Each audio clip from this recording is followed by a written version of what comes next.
This is my book, The Fiddle, and the story I have to tell is an important one, and one the world should never forget, about what happened to so many millions of people during the last war. Not just to the Jewish race, but to countless other innocent victims as well. The Nazis did not merely wish to punish and kill, but wanted to rob the victims of their dignity, their humanity, and their identity. That is why I decided to write my book, The Fiddle, and I am flattered that it has now been published. The book is about a violin, which has been the most important thing in my life. My family survived because of it. The people who cared and protected it suffered, but the violin was still cared for by my grandfather, my aunt, my father, and now me. It went on the journey with the family, suffered with them, and rejoiced with them.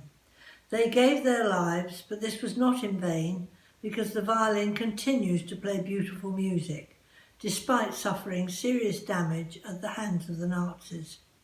Its heart enabled it to survive, and the memory of it being played by my father will stay with me forever. He urged me to write down everything he and my aunt told me about their lives, and the fiddle is the result.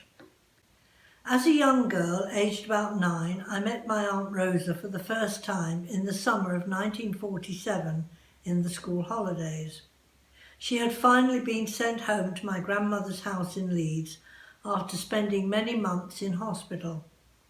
First in Germany and then in England, suffering from malnutrition and TB, which she had contracted in the 3 concentration camps where she spent the duration of the war. We spent many hours together. Sometimes my father would come up from London to visit, but mostly it was just the 2 of us. She wanted to tell me about the ordeal she and many others had suffered during the war, and constantly stressed that I should never forget what she was telling me.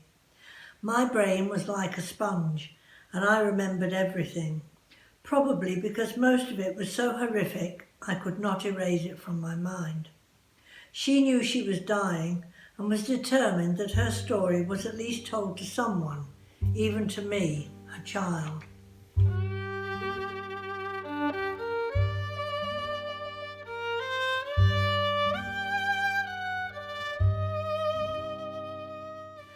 My grandparents, my father and 2 aunts, great uncle, his wife and 2 children, had fled from St. Petersburg the day after the Tsar and his son were arrested on March the 15th, 1917. My grandfather was employed as violin tutor to the Tsar's children, and so was in great danger from the Bolsheviks, as well as persecution as a Jew. After a warning from the palace that they must leave the city, the whole family of 9 set out with a handcart and what possessions they could carry to begin their journey to Minsk, where they thought they would be safe. Fortunately, the worst of the severe winter weather was over, but even so they braved blizzards and sub-zero temperatures before the spring finally arrived. What little money they had was soon spent, and it was only the kindness from some of the villagers that they passed through that they were able to survive.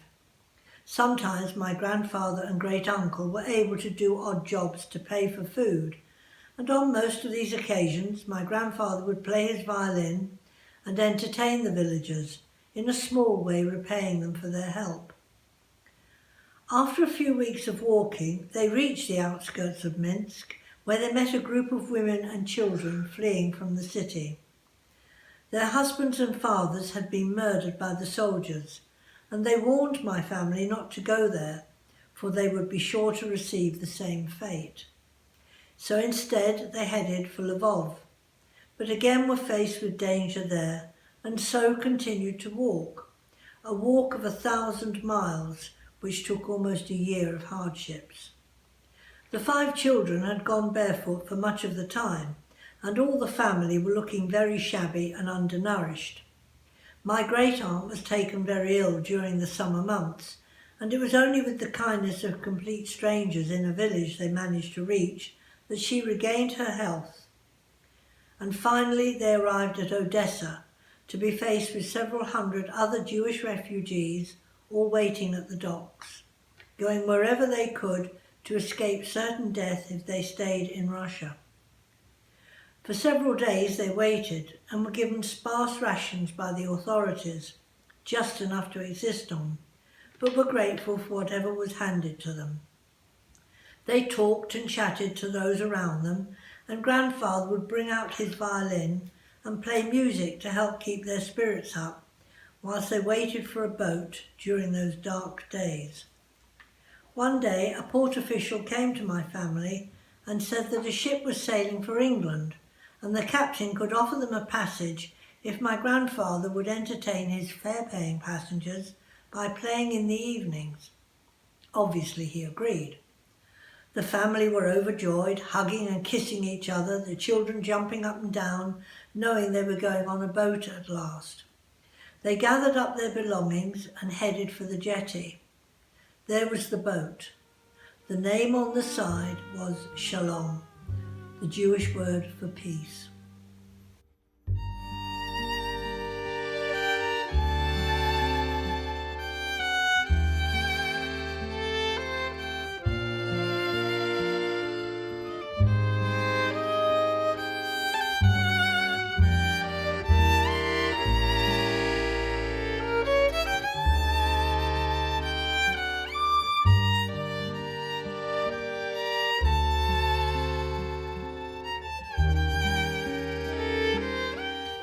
When they finally reached England, the family settled in Leeds, all together in one small house.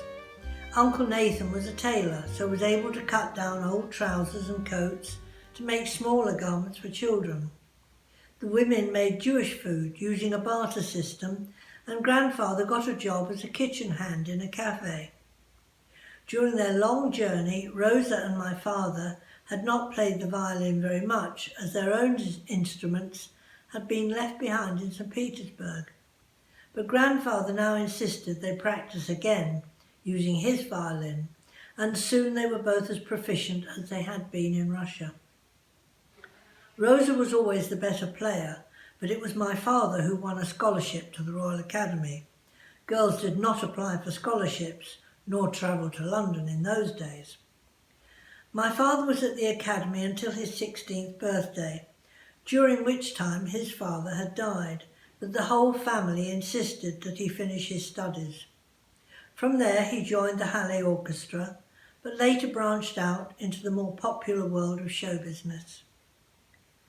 My aunt was playing with the London Philharmonic Orchestra when in 1936 she and several other members were invited to join the Berlin Philharmonic in Germany.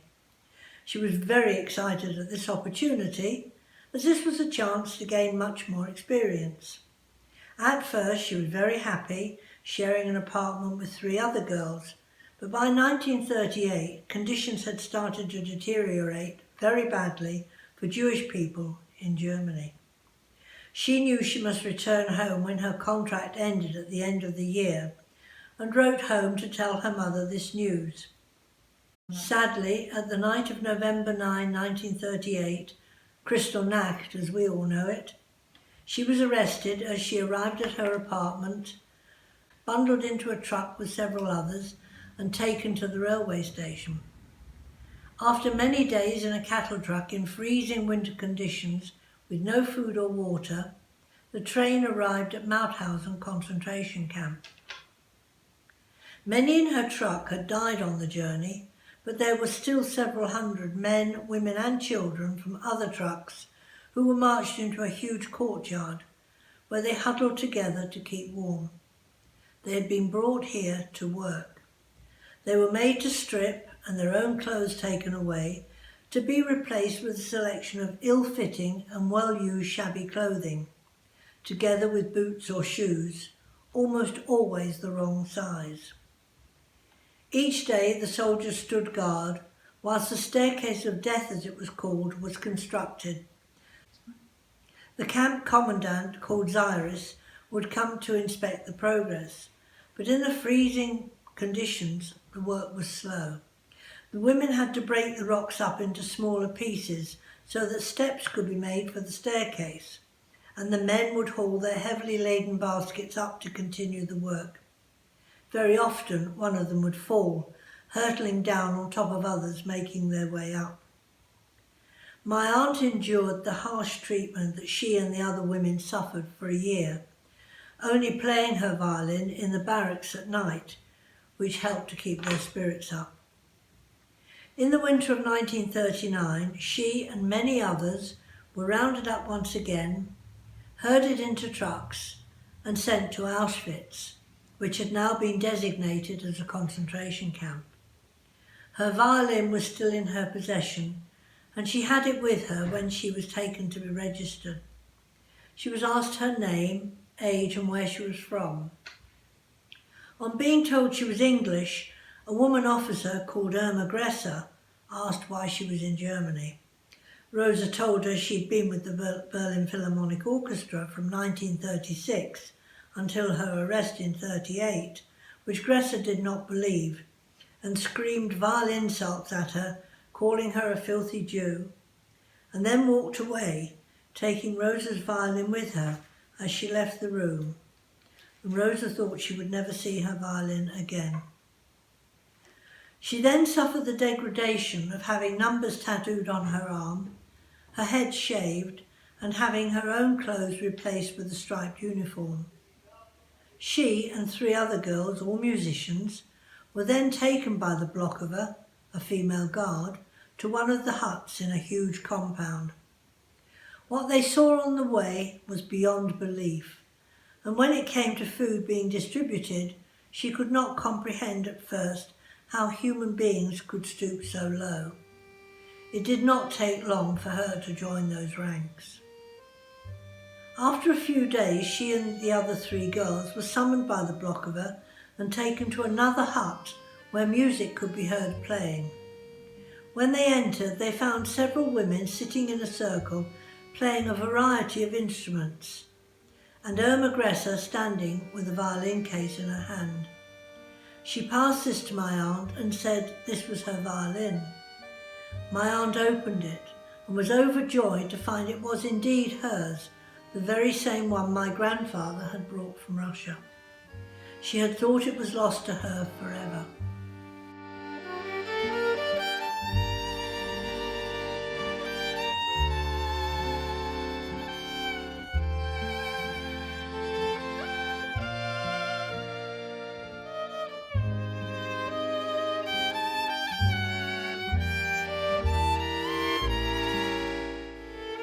It was very quickly established that all the women were competent musicians, and they were allowed to rehearse for an hour each day, on many occasions giving recitals into the evenings to the officers including Hoss, Taube, Gresser and Mengele, Dr. Death as he became known.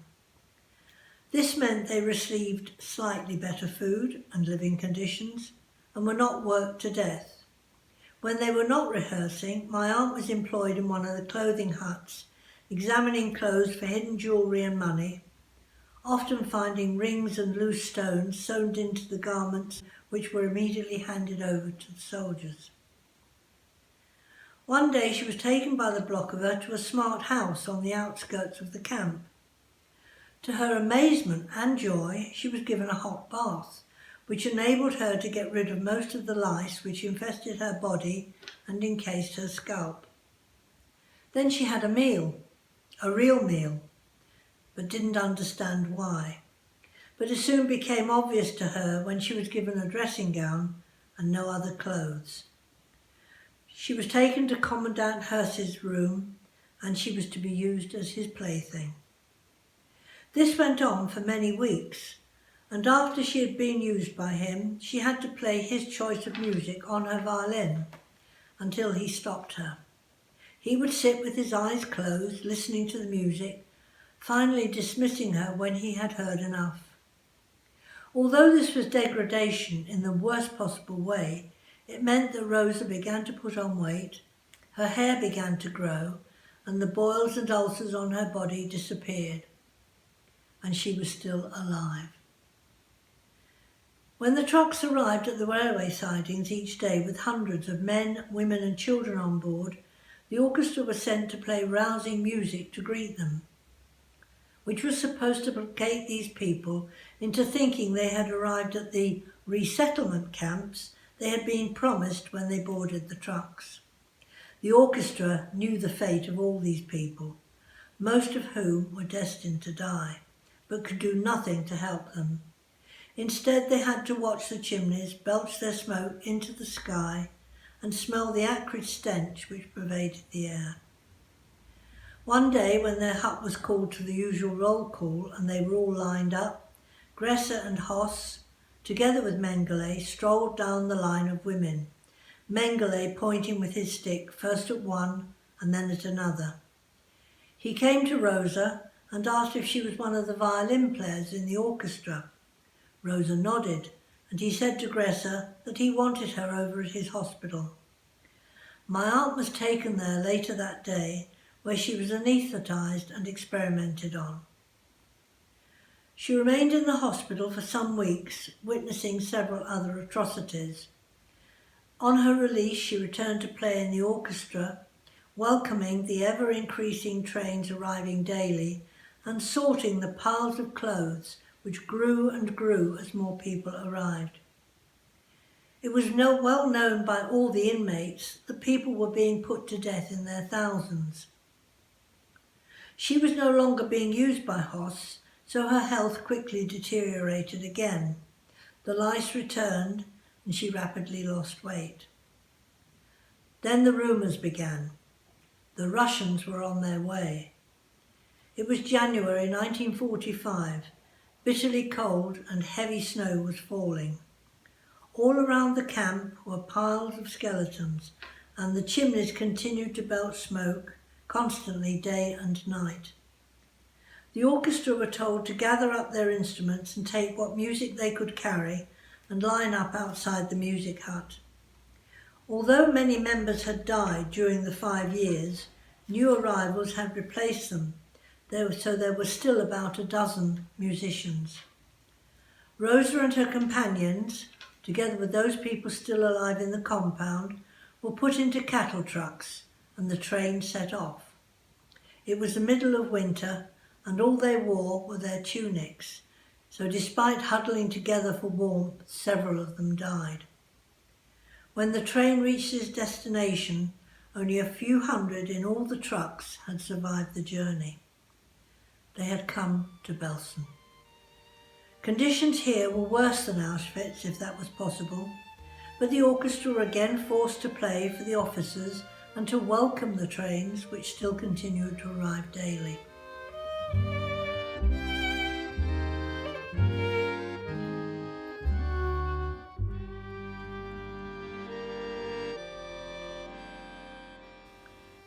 In April 1945, Belsen was liberated. They were free, and my aunt could now fulfil her wish to tell the world of the atrocities which the Germans had committed. She was so ill, it was early June before she could be moved from the camp and taken to a hospital run by the British, remaining there for several months, and then giving evidence at the Nuremberg trials. After about a year, she was sent to a convalescent home in England, suffering from TB, and finally sent home to Leeds in 1947. She died later that year, but not before telling my father and I what she and thousands of others had suffered. On her death, my father was given her violin, which he played almost daily. Because he was medically unfit and could not become an enlisted soldier when he was called up in 1939 because of his badly damaged feet, caused by walking without shoes in the long trek across Russia as a child, he became an established member of ENSA during the war, working together with such famous names as Vic Oliver, Harry Roy, Billy Cotton, Vera Lynn, Anne Shelton and many others. His band entertained the troops here and overseas, and he made many radio broadcasts, notably Workers' Work Playtime, Henry Hall's Guest Night, and many others during those long years. After the war, he formed several of his own bands which played on the radio, in the Dorchester and Mayfair hotels in London, Quaglinos and many of the seaside resorts.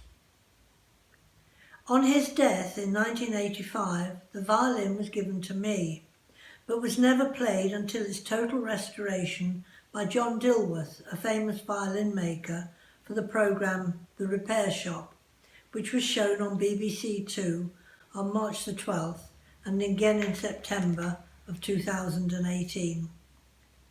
He discovered it was made in 1883 in Dresden, Germany, from the school of Guarnerius, so it is probable my grandfather was the first owner.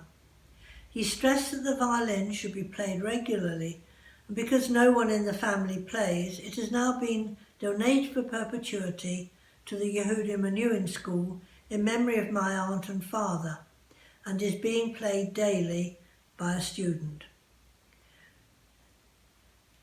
As a result of the TV programme in March last year, I was contacted by a publisher who agreed to publish the book, and it was released on May the 21st. I was immediately asked to give talks about the book, particularly to the Holocaust Survivors Centre in London. Others then followed, and I was invited to be a presenter to the Limud conference at several synagogues, local libraries and many Rotary and Women's Institute meetings. Shortly after publication of the book, a well-known film producer called me to say that he'd been sent a copy, and on reading could not put it down. The result is that I have now signed a contract with his company, and he hopes to make the story of The Fiddle into a film or TV series. But of course, this will probably take about 3 years to come to fruition. Thank you for listening.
So Natalie's violin, Natalie's family's violin, you played on it for about 2 years, you've just told me. And obviously, having left the Menuhin School, having graduated and gone to the Royal Academy in London, you're now playing something different. And somebody else is going to be playing Natalie's violin. So what does it feel like to be part of a sort of legacy in that way as well? Yes, I think besides also passing it on to someone, also having it passed on to me, I think it was very, it was quite, I felt very special, and honored in a way, because, besides how I may play, I also have to, there's this historical heritage that I need to carry. And I think being given that responsibility was something that I'm very grateful for, because I think history is very important, and having the chance to connect with it and play on it was very important for me. And I've graduated now, in a slightly peculiar way, but in a way that one may never forget. But I'm very excited to see where the violin goes and who takes it on. And I've been at the school for a fair number of years, so it will be quite nice to see how maybe one of the younger ones at the school will pick it up, and how they'll nurture the instrument, and also their playing as well, with an instrument that has so much variety in sound and color, and the sound portrays the pain and history of it. And I think if the younger ones and the younger generation sort of understand that, and it's also something that I can sort of tell them, and sort of pass them on from what I've learned from playing with the violin, I think it would be very, very important, and to make sure that the violin's history is always respected and shared, and the story is passed on as much as possible. Natalie donated the violin to the Menuhin School. And actually, oddly enough, my family and I, we really, especially my father, he loves to make things. So the repair show was something that we used to watch fairly regularly. And one day, after I'd heard about the violin, and the administrator at the school had informed about how there used to be sort of talks which Natalie used to do, we would go and play, even if it's a bit of, Jewish folk music, or just, some Bach, whatever, we had on our plates at the time, we would play them at the talks. And I think I've played on the violin for at least a good 2 years, 2-3 years now. And it's been, it's the pain is there when you play, I think. And it's, I think being able to connect with such a monumental sort of historical event, and having something that's so close to my heart, which is the violin and music, and that history combined, it's such a powerful source of motivation, and really digging into the depths of music. And I think sometimes, especially with my generation, we sometimes feel like we may lack the motivation, or don't really know how to find it. And I think when you play a certain piece of music, it's not just about how technically proficient can it be, or who's going to play it the most accurately. I think that's sort of what music has come to for mankind in this day. I think people just focus on being an instrumentalist rather than a musician, which I couldn't emphasize more. But when you have something that has such a profound and sort of thoughtful history, you want to portray that and demonstrate it. And I love history. I've always loved it, and it's actually really nice to have something that's an interest of mine and a passion to come together and just be at my hands, for me to have the the opportunity and the chance to play such a fantastic instrument. That's amazing. And what you're also talking about is a cultural link. I think that's very interesting when you say history and music. And you yourself, you've got a rich cultural background. Yeah. Can you tell me a bit about that? Yes, so both my parents are actually originally Turkish, and they moved to the UK many, many years ago, I think probably around 30 odd years ago now.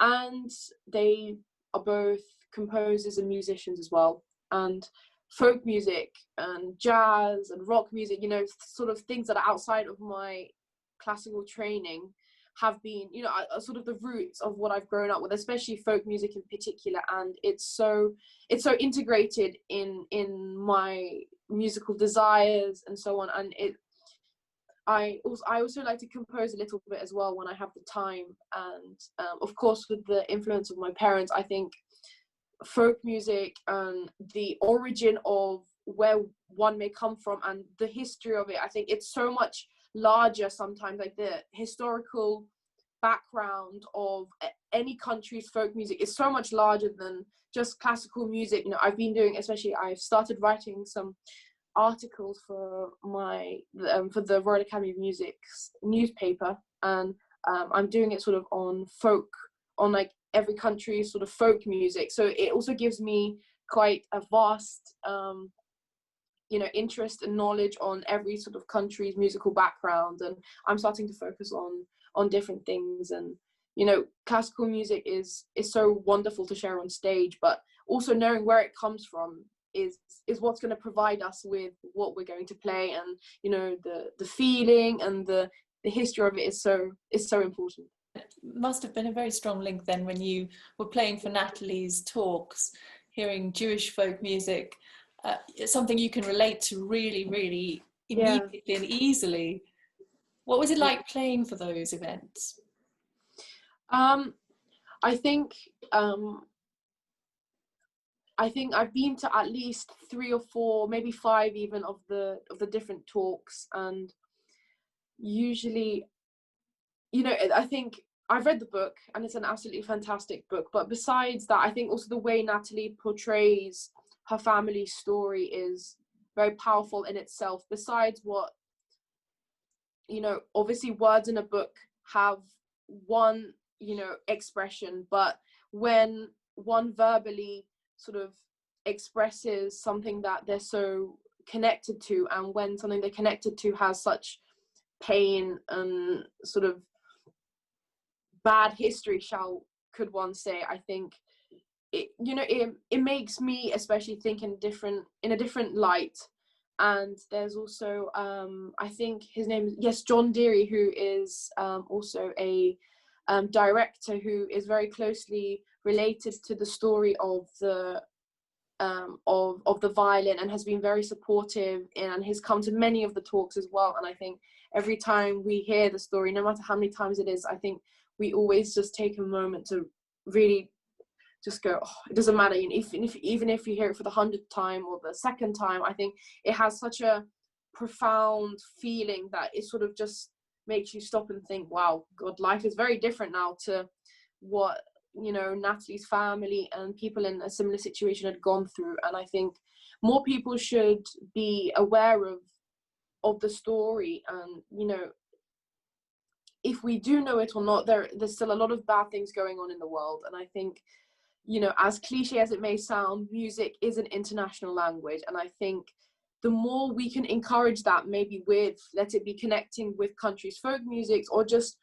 creating activities like this, or, you know, other things to encourage music just to spread around in peace. I think it would be so lovely for everyone to just, you know, even if it's a little bit of music and they don't have access to it all the time, and they don't have the same facilities as we may do, I think as, you know, musicians who come from slightly, you know, more comfortable backgrounds, I think we could do our best to sort of encourage it, rather than keeping it restrained within such a very sort of lucky and privileged environment. We can spread it around, and, you know, even if it's to travel post-corona times, I think it would be so important to encourage that. And yeah, I don't know, I mean, I'm still 18 years old, so I try my best, but, you know, as I get older, I would love to, you know, participate or even create activities where, you know, I can go off to slightly more underprivileged countries to spread music and take whatever the kids need. Let it be, you know, very bad quality violins, but it's still something for the kids to enjoy, or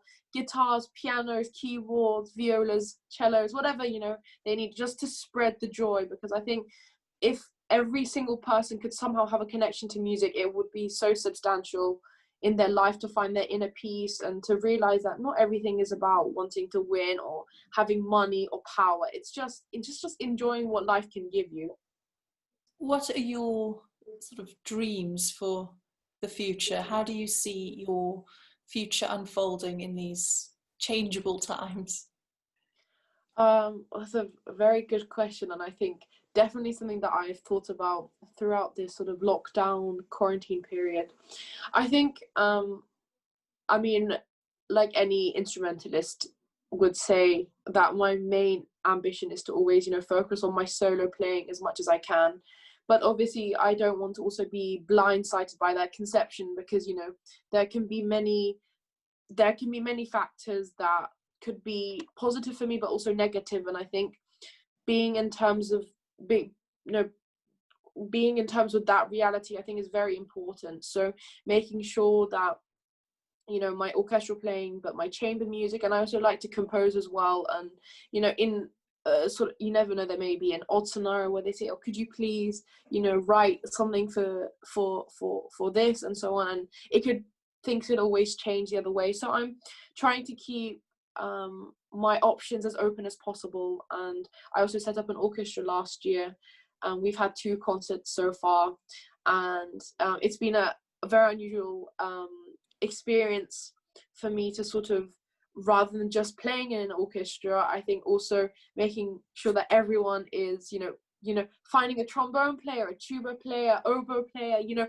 all of those things. And also we did it without a teacher as well, and sort of we didn't have much guidance until the last rehearsals of both projects. And I think taking on a responsibility like that was, I think, a risk that I took maybe quite early on, but was something definitely worth it, because it gave me something that will, I think, look fairly good on a CV, but also an experience that I think is very important, because there will be times I want to improve my professional interaction with people. And it was also a nice way to, in my final year, do something with loads of friends that I've met at from the Menuhin school, but also I was at the junior Guildhall and the primary academy before that as well. So it was a nice way for me to meet people that I'd known from there and other courses as well, and just bring everyone together in sort of one musical circle, and experience at least something slightly before lockdown. So that was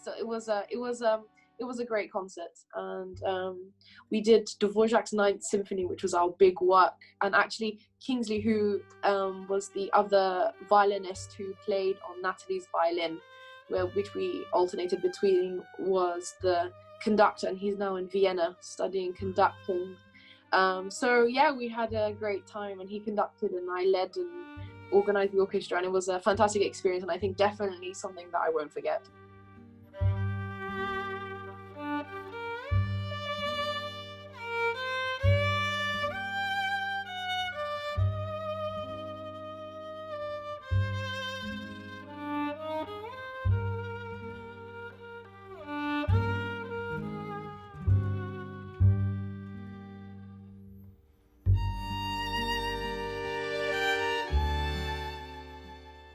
We're keen to discover what you enjoy about these episodes and how we might build on this venture.